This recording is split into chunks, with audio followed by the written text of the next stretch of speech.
पश्चिम बंगाल कांगड़ा के आमला जोड़ा इलाके के निवासी भाजपा नेता सहदेव घरुई पर 2020 में एक पार्टी कार्यकर्ता की नाबालिग बेटी से बलात्कार का आरोप लगा था।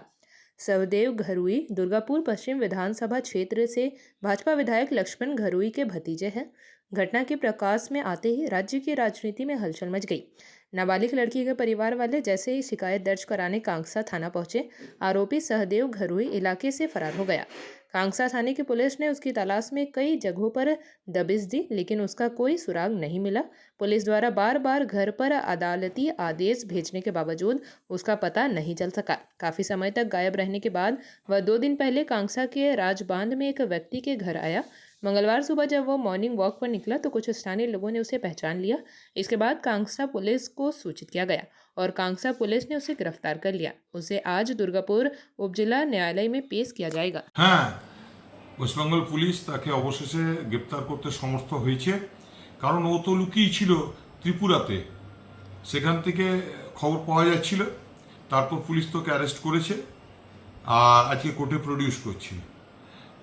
তো আমার বলার থাকবে যে মাননীয় সম্মানীয় বিরোধী দলনেতাকে যে আপনি তো দুর্গাপুরের আগে এসে ধর্ণামঞ্চ করেছিলেন, আবার আসুন, এবারে আমরা ধর্ণামঞ্চ তৈরি করে দেবো, আপনি বক্তব্য রেখে যান। নাবালিকা ধর্ষণের বিরুদ্ধে আপনার বিজেপি বিধায়কের প্রাণের ভাইপোর বিরুদ্ধে, আপনি তো ভাইপো ভাইপো করেন, আসুন এবার সেই ভাইপো ধরা পড়েছে ধর্ষণের কেসে, আসুন ধর্ণামঞ্চে, আমরা ধর্ণামঞ্চ করব, আপনারা এসে বক্তব্য রাখবেন, দেখি। আর রাত জাগা বন্ধুদেরও বলবো, আসুন না একটু রাত জাগির সময় মিলে। দেখুন, লক্ষণবাবুকে আমি লজ্জা দিতে চাইব না, যে ছবি ভাইরাল হয়েছে সেই নিয়ে, সেটা এত দুর্গাপুরের সবাই দেখেছে। আর তারই ভাইপো ধরা পড়েছে ধর্ষণ কেসে। তো কাকা ভাইপোর যে এই দুর্গাপুরের মানুষের কাছে বিধায়ক হিসেবে তাদের যে এই প্রতিদান, এটা দুর্গাপুরের মানুষই বিচার করবেন। বলছি দাদা,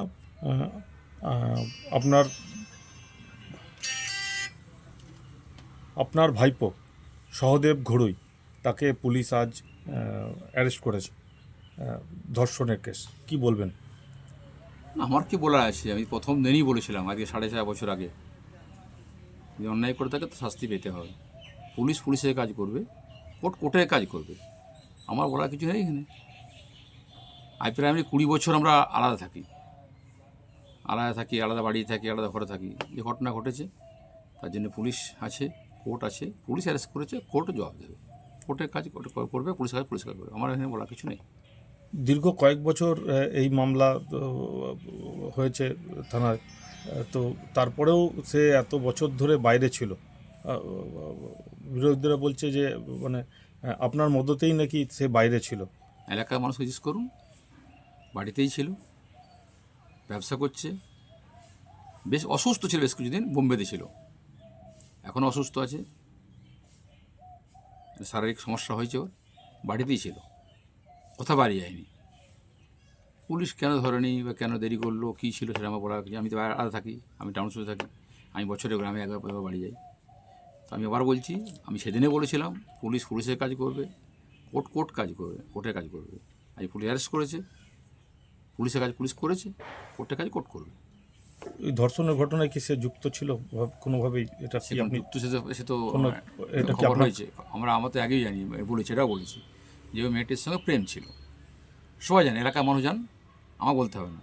আমি তো আমার ভাই বোনে কিছু বলতে পারি, কিন্তু এলাকার মানুষ জান, সেই গ্রামে যে গ্রামে ঘটনা ঘটেছে, আমার গ্রামে যারা ছেলে মেয়ে আছে তারা প্রত্যেকে জানে যে সাথে প্রেম ছিল, বাড়িতে যাওয়া আসা ছিল, ঠিক আছে। কিন্তু সেই মেয়েটি এখন বলেছে, ঠিক আছে, যে আমাকে জোর করে কিছু লোক ফাঁসানোর চেষ্টা করেছে, তাকে জোর করতে বাধ্য করেছে কেস করার জন্য, তো করেছে। আমি ওই ভিতরে যাবোই না, সে মেয়েটিও বলেছে, তার বাবা আমাকে বলেছে যে আমি কেসটা উইড্রো করতে চাই, আমাকে তো চাপ সৃষ্টি করেছিল, আমাকে করতে বাধ্য হয়েছিলাম, ঠিক আছে।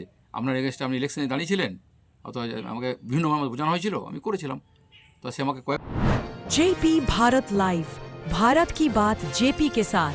वीडियो को लाइक करें, शेयर करें और चैनल को सब्सक्राइब करें।